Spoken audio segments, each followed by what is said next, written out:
आज से 4200 साल पहले मेसोपोटामिया के पास दो नदियों के बीच में ऊर साम्राज्य का शासन था।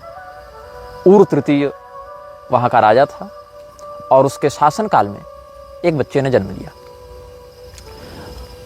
उस बच्चे की महत्वाकांक्षाएं बहुत अधिक थीं और राजा ऊर का साम्राज्य बहुत बड़ा नहीं था। उस बच्चे ने प्राचीन विद्याओं के विशेषज्ञों से संपर्क किया क्योंकि उसकी किस्मत में कुछ और लिखा था। अपने प्रारब्ध में लिखे हुए राज्य सत्ता को प्राप्त करने के लिए उसने विद्रोह किया। असफल रहा क्योंकि उसके पास बड़ी छोटी सी सेना थी, 1000 लोगों की। ज्योतिषियों ने भविष्यवाणी की थी कि यह बच्चा आगे चलकर इस राज्य का राजा बनेगा। तो राजा ऊर के अत्याचारों से जो लोग परेशान थे, आतंकित थे, उन लोगों ने उस बच्चे का साथ दिया। लेकिन लोगों की संख्या कम थी, 1000 लोग राजा के सामने कुछ भी नहीं थे। राजा ने विद्रोह को दबा दिया, बच्चे को मरवाने के फरमान जारी कर दिए गए। लेकिन बच्चा भाग निकला। बच्चा भागकर सीरिया की ओर बढ़ा, रेगिस्तानों की ओर बढ़ा और वहां पर उसे कुछ ऐसा मिला जिसकी उसने कभी कल्पना नहीं की थी। एक काउंसिल, एक संगठन जिसमें 15 लोग थे।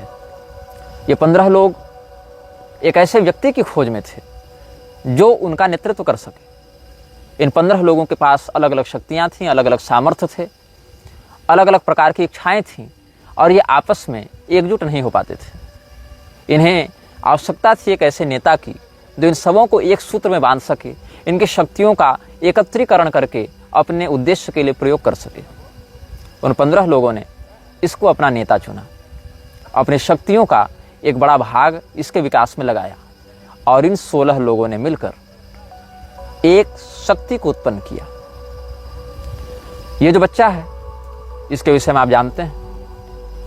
इसका नाम है अहरिमान आर्द्र म्लेच्छ, जिसे हम कहते हैं म्लेच्छराज। 16 लोगों की यह सभा म्लेच्छराज के नेतृत्व में उसके 15 पार्षदों के साथ बनी इस सभा ने अपने शरीर से अपनी शक्ति का एक एक अंश निकालकर उसको सम्मिलित किया और एक शैतान को बनाया। उस शैतान का नाम था अनाम म्लेच्छ। वस्तुतः अनाम म्लेच्छ ही वह शक्ति है जिसकी आराधना म्लेच्छराज करता है। अनाम म्लेच्छ और आर्द्र म्लेच्छ ये दोनों साथ साथ चलते हैं। जैसे दिव्य संपदा में अश्विनी कुमार एक जैसे दिखते हैं, एक साथ चलते हैं, जैसे दिव्य संपदा में अश्विनी कुमार युगल हैं, वैसे ही आसुरी संपदा में आर्द्र म्लेच्छ और अनाम म्लेच्छ दोनों साथ साथ चलते हैं, दोनों युगल हैं, दोनों संयुक्त हैं। आर्द्र म्लेच्छ को, म्लेच्छराज को जो शक्तियां मिलती हैं वो वस्तुतः अनाम म्लेच्छ से ही उसे प्राप्त होती हैं। अनाम म्लेच्छ का नाम अनाम इसीलिए है क्योंकि इसकी प्रसिद्धि अधिक नहीं हुई, क्योंकि इसने अपने दूसरे रूप से सारे कार्यों को किया है। ये कभी सामने आया नहीं, कभी इसने सीधा हस्तक्षेप नहीं किया। ये वो राजा है जो अभी तक अपने चेहरे को सार्वजनिक नहीं करना चाहता। ये समस्त कार्यों को करने के लिए आर्द्र म्लेच्छ का आश्रय लेता है।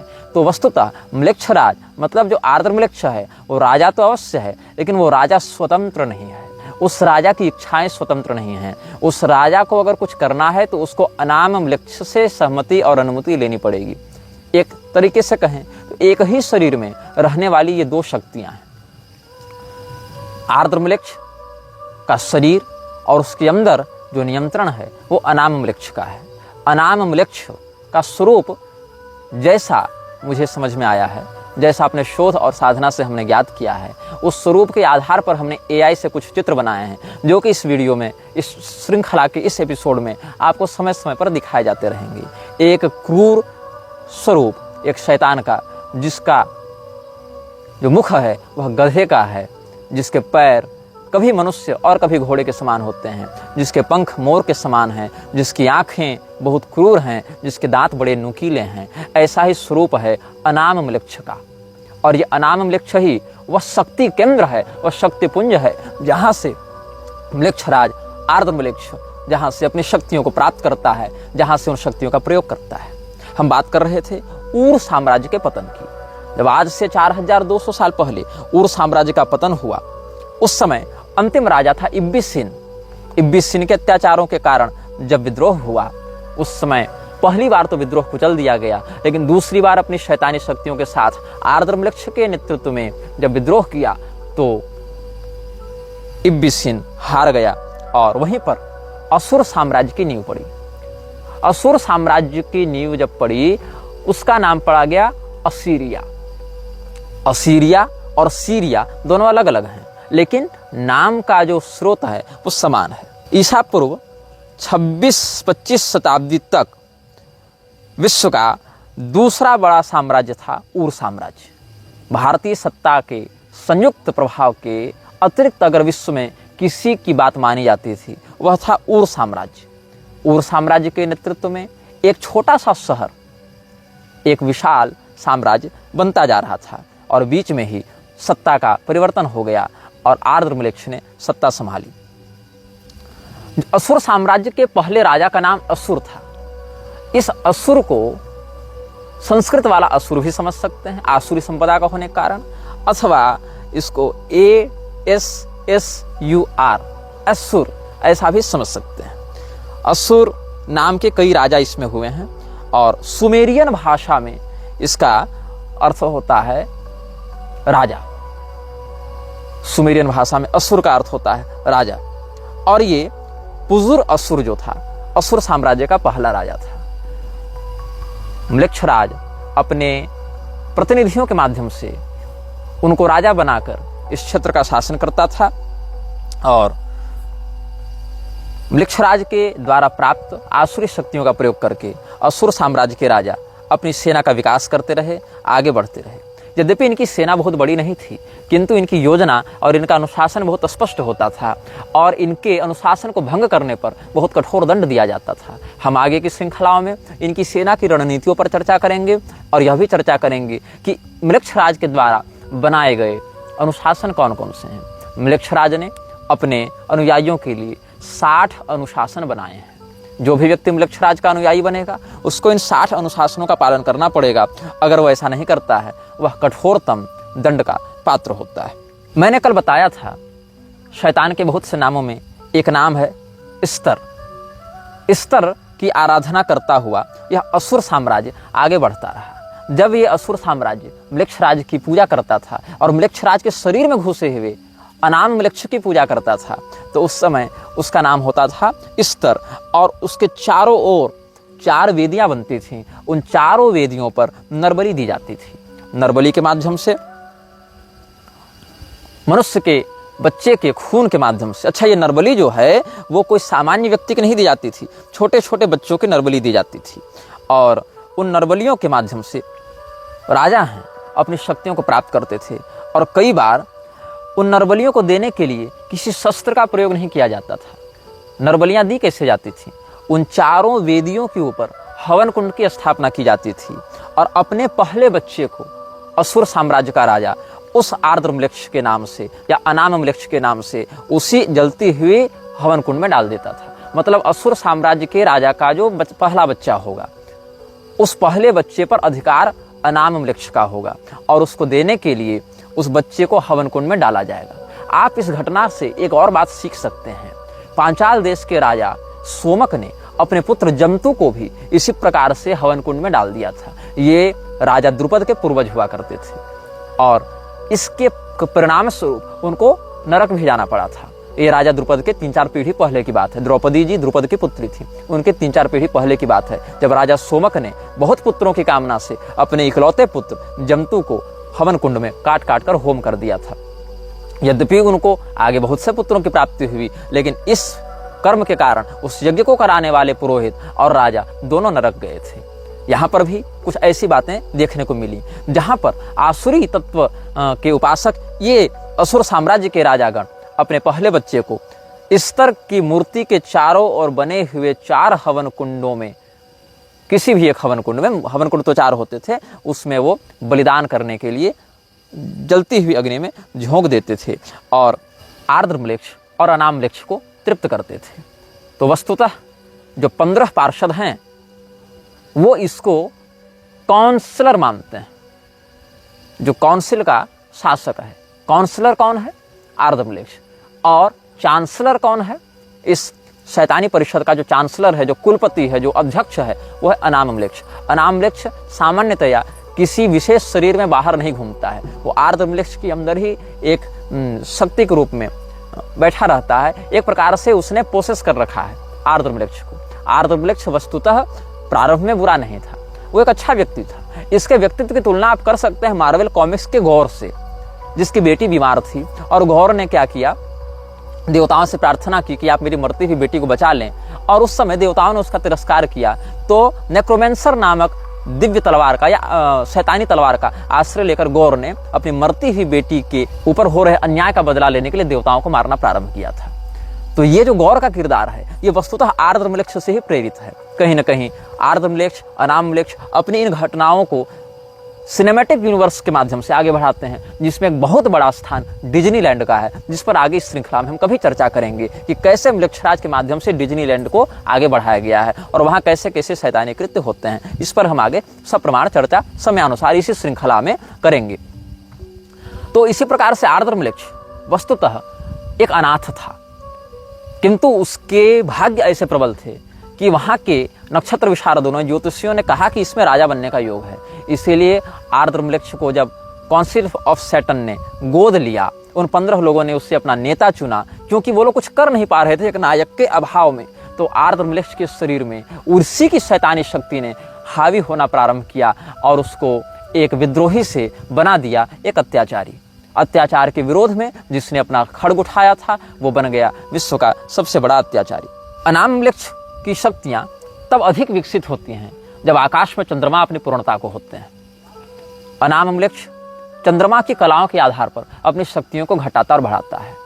यद्यपि अमावस्या को आसुरी शक्तियां अधिक प्रबल होती हैं, किंतु अनामम्लेक्ष की ऊर्जा चंद्रमा की कलाओं के आधार पर घटती बढ़ती हैं। ये इसकी विशिष्टता है। इसीलिए सामान्यतया पूर्णिमा की रात्रि को अनामम्लेक्ष की शक्तियां सर्वाधिक उत्कर्ष को प्राप्त होती हैं, जो कि आज भी अलग अलग शैतान के उपासकों के द्वारा आराधित हो रहे हैं। और संयोग से जब ये वीडियो रिकॉर्ड किया जा रहा है तो आज भी जो रात है वो पूर्णिमा की है। हम बात कर रहे थे अनामम्लेक्ष और आर्द्रम्लेक्ष की। वस्तुतः जो म्लेच्छराज के अंदर शक्ति है, भावना है, प्रवृत्ति है, उसका स्रोत जो अनामम्लेक्ष है, वही अलग अलग स्वरूपों में, अलग अलग सभ्यताओं में विभिन्न नामों से पूजा जाता रहा है। कुछ उसको लूसीफर कह देते हैं, कुछ उसको बफमेट कह देते हैं, कुछ सेखमेट कह देते हैं, कुछ उसको इब्लिस कह देते हैं, लेकिन वस्तुतः उसका जो नाम है वही अनाम है। कई बार सैन्य शक्ति से अधिक महत्व होता है रणनीति और योजना का। आपको अगर इतिहास के पन्नों की ओर ले चलें, एक घटना घटित हुई थी द्वितीय विश्व युद्ध में, जब हिटलर ने हॉलैंड पर कब्जा करने की योजना बनाई। अब हॉलैंड एक ऐसा स्थान है जिसका शहर, जिसका जो नागरिक समाज है, वो जहां बसा है वो समुद्र तल से नीचे है। मतलब समुद्र के पानी के द्वारा हॉलैंड की गांव, शहर इत्यादि डूब जाएं, इसकी संभावना सदैव बनी रहती है। इसीलिए दीवारों का आश्रय लेकर, बड़े बड़े किलेबंदी का आश्रय लेकर हॉलैंड के अंदर समुद्र के पानी को घुसने से रोका जाता है। हॉलैंड की अर्थव्यवस्था पर एक बहुत बड़ा बोझ हॉलैंड की दीवारों का निर्माण और उनकी मरम्मत करना हो जाता है। हॉलैंड के पास न उतनी तगड़ी सेना थी, न उतने अधिक पैसे थे, न अधिक संसाधन थे। हिटलर ने सोचा कि हम हॉलैंड पर अतिशीघ्र कब्जा कर लेंगे। हिटलर ने आक्रमण कर दिया। हॉलैंड ने अपनी कमजोरी को ही अपनी ताकत बना लिया। उसने यह फैसला दिया कि जिस भी गांव में या जिस भी सभ्यता की ओर हिटलर की सेना बढ़ेगी, उस गांव से संबंधित समुद्री दीवार को तोड़ दिया जाएगा। हुआ यही, और समुद्र की आपदा से जो दीवारें हॉलैंड के गांव की रक्षा करती थीं, वही दीवारें जब तोड़ दी गईं, हॉलैंड के अंदर समुद्र का पानी घुसने लगा और जर्मनी सेना डूबने लगी, पराजित हो गई। कहने का तात्पर्य है कि कई बार जो आपकी रक्षा करता है, जिससे आपकी रक्षा होती है, उसको नष्ट करके अपने शत्रु को अपने अंदर आमंत्रित करने से आप बच सकते हैं। जो समुद्र का पानी कभी मारता था और दीवारें बचाती थी, आज उल्टा हो गया। दीवारों को रक्षक नहीं, अवरोधक माना गया। रक्षक को हटा दिया गया, जो कल मार रहा था उसको अंदर आने दिया गया, और उसी ने अंततः आपकी जान बचाई। इस रणनीति को समझिएगा। पूर्व साम्राज्य के अत्याचारों से बचने के लिए सुमेर की जनता ने उर साम्राज्य के विरुद्ध आर्द्रवृक्ष के नेतृत्व में विद्रोह किया था। लेकिन अंततः जो उर साम्राज्य अत्याचारिक रूप में प्रसिद्ध था, लोगों ने उसको याद करना आरंभ किया जब उन्होंने देखा कि हमारा विद्रोही नायक हमारे पिछले राजा से कहीं अधिक महत्वाकांक्षी, कहीं अधिक क्रूर और कहीं अधिक सनकी है। आर्द्रवृक्ष के शासन में सुमेर, मेसोपोटामिया इत्यादि की सभ्यताओं ने बहुत विकास किया। भौतिकता की दृष्टि से, सैन्य शक्ति की दृष्टि से, विलासिता की दृष्टि से शैतानी ताकतों ने उस पूरे क्षेत्र में अपनी कृपा बरसाने आरंभ की। जो भी राजा का वफादार होता था, जो भी असुरों का उपासक होता था, जो भी इस प्रकार से नकारात्मकता को स्वीकार कर लेता था, उसकी सामाजिक प्रतिष्ठा, उसका यश, उसका पराक्रम बहुत बढ़ने लग जाता था। देखा देखी लोगों ने इसको अपनाना प्रारंभ किया और एक छोटा सा शहर बन गया एक विशाल साम्राज्य। अब हम सिद्धांतों पर चर्चा करेंगे।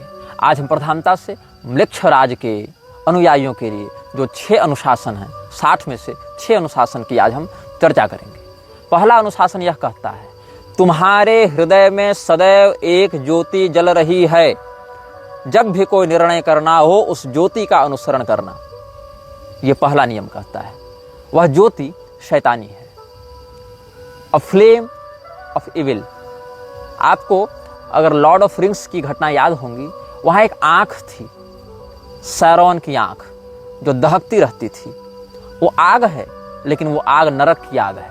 वो ज्योति जो तुम्हारे हृदय में जल रही है, अगर तुम उसे स्वीकार करते हो तो ये अध्यात्म की ज्योति नहीं है, ये आत्मा की स्वयं प्रकाश ज्योति नहीं है, ये अनाम वृक्ष की ज्योति है। इसीलिए म्लेच्छराज के सभी अनुयायियों को अपने हृदय में उस ज्योति की स्थापना करनी होती है, जो आंतरिक रूप से उनका मार्गदर्शन करती है, उनके हृदय में वैसी प्रेरणाएं डालती हैं, उनके हृदय में वैसी भावनाएं डालती हैं कि बिना किसी संपर्क के केवल मानसिक परिचय और मानसिक संकेत और तरंगों के माध्यम से अपने गुलामों को अनुशासित किया जा सके, उनको नियंत्रित किया जा सके। तो म्लेच्छराज के अनुयायी सबसे पहले यह प्रतिज्ञा लेते हैं कि हमारे हृदय में अनाम वृक्ष की ज्योति सदैव जलती रहे। अनाम वृक्ष ने म्लेच्छराज के अनुसार दूसरा नियम बनवाया। वह यह है कि जो तुमसे प्यार करे उससे तुम भी प्यार करो। अब ये सब ऐसे नियम हैं जिनको सुनने पर लगता है कि एक आदर्श समाज की परिकल्पना की जा रही है, और इन नियमों को ऐसी शब्दावली में, ऐसी परिभाषा में आगे व्यक्त किया गया है कि लोगों को बड़ी आकर्षक लगती हैं। लोगों को लगता है ये तो बिल्कुल सच्चा मार्ग है, इसमें क्या बुराई है, इसमें क्या शैतानियत है, इसमें क्या नकारात्मकता है। सबसे बड़ी नकारात्मकता वही है जिसको आप न पहचान सकें, जो आपको अच्छाई का वेश बनाकर ठगे। अनाम वृक्ष ने म्लेच्छराज को कहा कि तुम दूसरा नियम यह बनाओ कि जो तुमसे प्यार करे उससे तुम भी प्यार करो।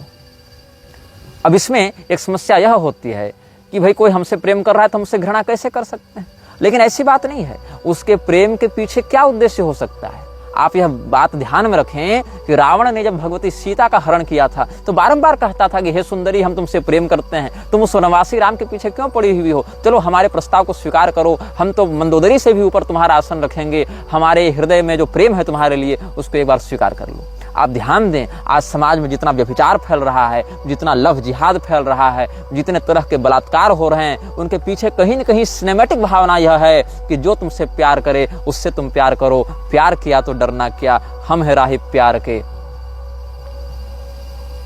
तो ये जो है, जो तुमसे प्यार करे उससे तुम प्यार करो, इसमें प्यार अंततः जाकर व्यभिचार बन जाता है। एक आदर्श परिकल्पना कि दया सर्वेषु भूतेषु, सभी प्राणियों में दया करो, समस्त प्राणियों से मैत्री करो, मित्रस्य मा चक्षुषा समीक्षामहे। तो ये जो आर्ष भावना हमारी थी, उसी का स्रोत लेकर, उसी को आसुरी परिवेश में लपेटकर म्लेच्छराज ने दूसरा नियम बताया कि जो तुमसे प्यार करे उससे तुम भी प्यार करो। म्लेच्छराज ने एक तीसरा नियम बनाया कि अगर कोई तुम्हारा विरोध करता है, अगर कोई तुमसे घृणा करता है, अगर कोई तुमसे नफरत करता है, तो तुम उसके प्रति कोई शत्रुता का भाव मत रखो। इससे क्या होता है, म्लेच्छराज के जो अनुयायी हैं वो अपने चरित्र को समाज में इतने आदर्श और सहनशील के रूप में स्थापित करने में सफल हो जाते हैं कि आपको लगता है कि अरे मैंने इसको गाली दी लेकिन ये सहन कर गया, ये तो बहुत संत व्यक्ति है। अरे मैंने इसको फटकारा, इसको धिक्कारा, लेकिन ये सहन कर गया, इसके मन में तो क्षोभ नहीं हुआ, इसने तो मुझे पलटकर कोई गाली नहीं दी, अवश्य ये कोई बहुत सहनशील व्यक्ति है। आप ध्यान दें, एक तनु जो कपटी मुनि था, राजा प्रताप भानु के समान ऐसे ही काम क्रोध विजयी बनकर बैठा रहता था। राजा प्रताप भानु को लगा कि इनसे बड़ा सिद्ध, इनसे बड़ा जितेंद्रिय तो कोई दूसरा नहीं है। कालनेमी हनुमान जी के सामने जब राम राम का भजन किया तो हनुमान जी को भी एक क्षण को ऐसा लगा कि ये कोई बहुत सहनशील, कोई जितेंद्रिय संत है।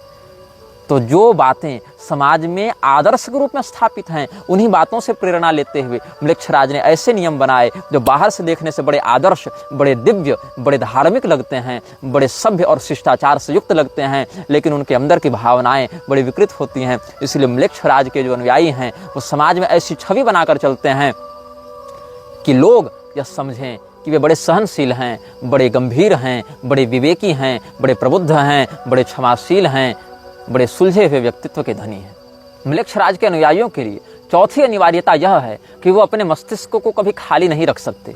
मतलब उनको सदैव कोई ना कोई योजना बनाती रहनी पड़ेगी। योजनाएं जब तक दिमाग में चलेंगी तब तक म्लेच्छराज को उतनी योजनाएं पता चलती रहेंगी। म्लेच्छराज अकेला व्यक्ति है और एक अकेला व्यक्ति हर प्रकार का चिंतन एक साथ नहीं कर सकता। लेकिन अगर उसको 10 लोग सलाह दे रहे हैं, 50 लोग परामर्श दे रहे हैं, 100 लोग परामर्श दे रहे हैं, तो 50-100 लोगों के विचारों के कारण एक साथ 50-100 विचारों से जुड़ सकता है। इसीलिए पहले नियम के अनुसार जो ज्योति हृदय में स्थापित है, उसी ज्योति के माध्यम से वो तुम पर नजर रखे हुए है। वो शैतानी ज्योति जो हृदय में तुमने संकल्प से स्थापित की है, उसकी गुलामी स्वीकार करके तुम अपने मन में जब योजनाएं बनाते हो, उन्हीं योजनाओं को वो सुनता है, वो समझता है, एक साथ उनको ग्रहण करता है। जैसे इंद्रिय विषयों को ग्रहण करती है, वैसे तुम्हारे हृदय की उस भावना को समझ लेता है, पकड़ लेता है। अगर तुमने एक बार अपना जीवन उसको सौंप दिया तो मानसिक रूप से तुम उससे बंध गए। फिर तुम जो जो योजना बनाओगे वो सारी बातें उसको पता चलती रहेंगी। अगर उसके विरुद्ध कुछ योजना बना रहे हो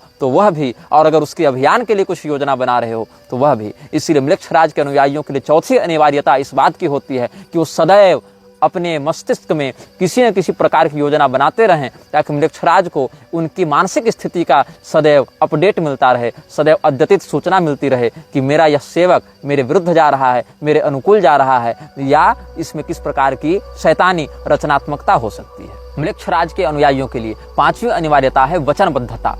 अगर म्लेच्छराज का एक अनुयायी किसी दूसरे के प्रति कोई वचन दे देता है तो चाहे भौतिक रूप से उसको क्षति हो, चाहे उसकी इज्जत रहे न रहे, चाहे उसका पैसा रहे न रहे, चाहे उसका परिवार रहे न रहे, चाहे उसके शरीर के अंग भी काट कर अलग कर दिए जाएं, किंतु वह वचन नहीं तोड़ सकता है। वचनबद्धता पांचवा नियम है। म्लेच्छराज के अनुयायी अपने वचन को कभी भंग नहीं कर सकते।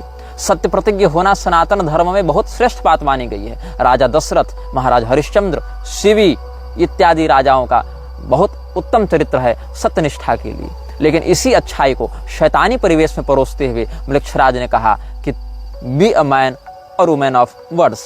तुम अपने मुख से निकले प्रत्येक शब्द को सत्य करने के लिए, चरितार्थ करने के लिए, बिना किसी विकृति के उस पर निष्ठा बनाए रखने के लिए बाध्य हो। तुम किसी भी परिस्थिति में हमारे प्रति किए गए समझौते को नहीं तोड़ सकते हो। अगर समझौता टूटेगा तो वह शरीर भी नष्ट किया जाएगा जिस शरीर के साथ इस समझौते को लिखा गया था, बांधा गया था। You can't make a pact with demon and you can't deny with it.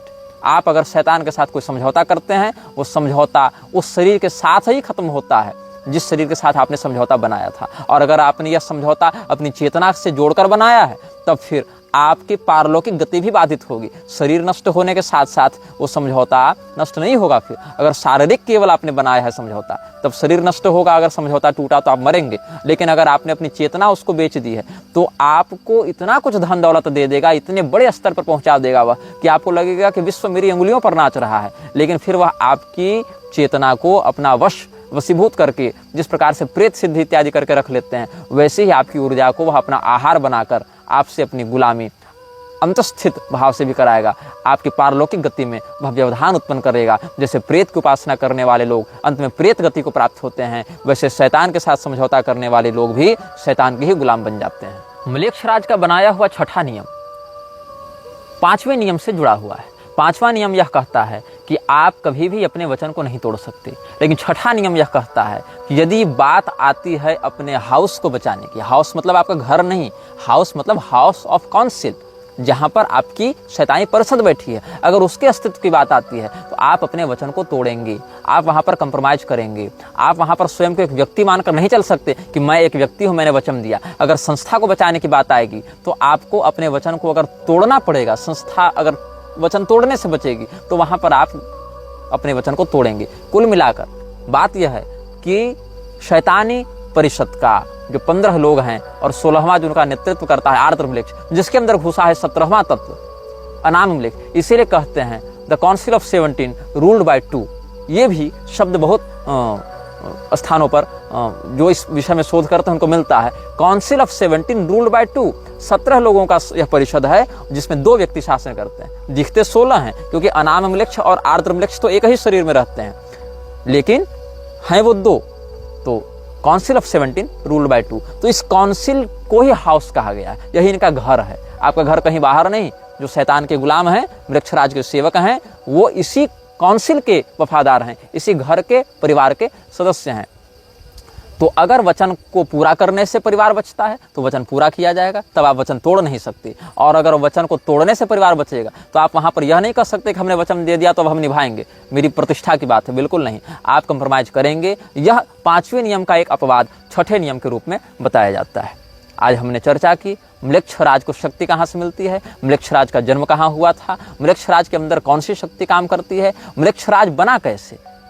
एक असफल साधक जो अपनी महत्वाकांक्षाओं को पूर्ण न कर सका और देवताओं से वैर कर लिया, अपने साथ 15 शैतानी उपासकों को लेकर अपनी ऊर्जा से एक नए शैतानी ऊर्जा को जिसने निर्मित किया और फिर उसी के वशीभूत हो गया, उसी के सम्मोहन में आ गया। अनाम म्लेच्छ के द्वारा नियंत्रित किया जा रहा आर्द्र म्लेच्छ ही हमारे द्वारा यहाँ म्लेच्छराज शब्द से बताया जा रहा है, जिसके विषय में इस संसार की बहुत कम शक्तियां जानती हैं और अधिकांश शक्तियां जानकर भी मौन रहती हैं।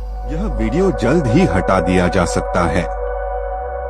कृपया थर्ड पार्टी ऐप्स का उपयोग करके डाउनलोड करें। आप इस वीडियो को अपने चैनल पर फिर से अपलोड भी कर सकते हैं।